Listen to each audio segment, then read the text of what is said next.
बाबा वैद्यनाथ की जय। हर हर महादेव, माता पार्वती की जय। आप सभी का मेरे चैनल में हार्दिक अभिनंदन है, स्वागत है। आज हम जानेंगे द्वादश ज्योतिर्लिंग के बाबा वैद्यनाथ ज्योतिर्लिंग के बारे में। बाबा वैद्यनाथ ज्योतिर्लिंग झारखंड के देवघर में स्थित है। बाबा वैद्यनाथ मंदिर भगवान शिव के 12 ज्योतिर्लिंग में से एक है। साथ ही साथ यही माता सती के 52 शक्ति पीठों में से एक, जहां माता का हृदय विराजमान है। यह शक्ति पीठ हाद्रपीठ के रूप में जानी जाती है। वैद्यनाथ ज्योतिर्लिंग, जिसे आमतौर पर वैद्यनाथ धाम के रूप में भी जाना जाता है, भगवान शिव का सबसे पवित्र निवास माना जाता है। पुराणों के विवरण के अनुसार इस मंदिर को देव शिल्पी विश्वकर्मा जी ने बनवाया और कुछ इतिहासकारों का कहना है कि अभी भी संरचना सन 1496 में गिद्धौर जिला जमुई बिहार के राजा पूरनमल ने वैद्यनाथ मंदिर का पुनः निर्माण कराया था। एक मान्यता यह भी है कि बैजू नामक एक चरवाहे ने इस ज्योतिर्लिंग की खोज की थी और उसी के नाम पर इस जगह का नाम वैद्यनाथ धाम पड़ा। यह ज्योतिर्लिंग बिहार प्रांत के संथाल प्रांगणे में स्थित है। शास्त्र और लोक दोनों में बड़ी प्रसिद्ध है।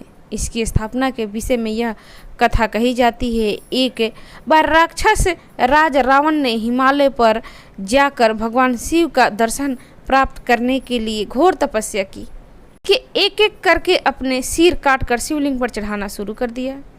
इस प्रकार उसने अपने 9 सिर वहां काटकर चढ़ा दिए।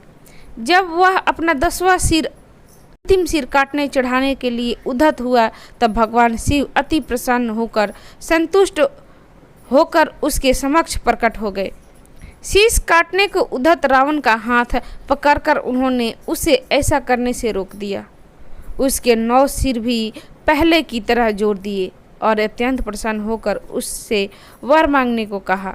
रावण ने वर के रूप में भगवान शिव से उस शिवलिंग को अपनी राजधानी लंका में ले जाने की अनुमति मांगी। भगवान शिव ने उसे यह वरदान तो दे दिया, लेकिन एक शर्त भी उसके साथ लगा दी।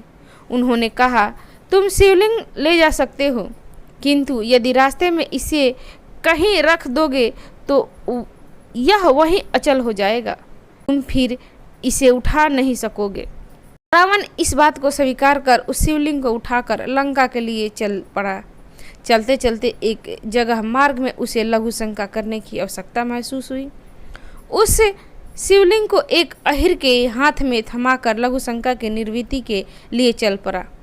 उस अहिर को शिवलिंग का भार बहुत अधिक लगा और वह उसे संभाल न सका। विवश होकर उसने शिवलिंग को वहीं भूमि पर रख दिया। रावण जब लौट कर आया तब बहुत प्रयत्न करने के बाद भी उस शिवलिंग को किसी प्रकार से भी नहीं उठा सका। अंत में थककर उस पवित्र शिवलिंग पर अपने अंगूठे का निशान बनाकर उसे वहीं छोड़कर लंका लौट गया। तत्पश्चात ब्रह्मा, विष्णु आदि देवताओं ने वहां आकर उस शिवलिंग का पूजन किया।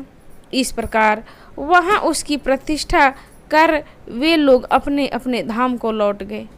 यही ज्योतिर्लिंग श्री वैद्यनाथ के नाम से जाना जाता है। यह श्री वैद्यनाथ ज्योतिर्लिंग अनंत फलों को देने वाला है। यह 11 अकुल ऊंचा है। इसके ऊपर अंगूठे के आकार का गड्ढा है।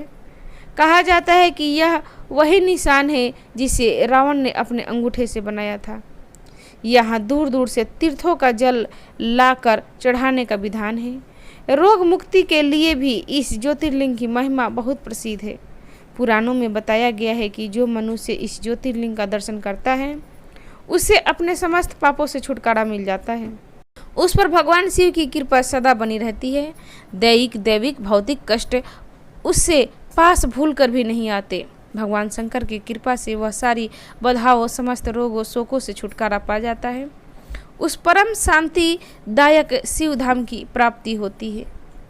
तो भक्तगण, ये थी बाबा वैद्यनाथ से जुड़ी मेरी पौराणिक कथा। आपको कैसी लगी? अच्छी लगी तो इसे लाइक करें, शेयर करें, मेरे चैनल को सब्सक्राइब करें।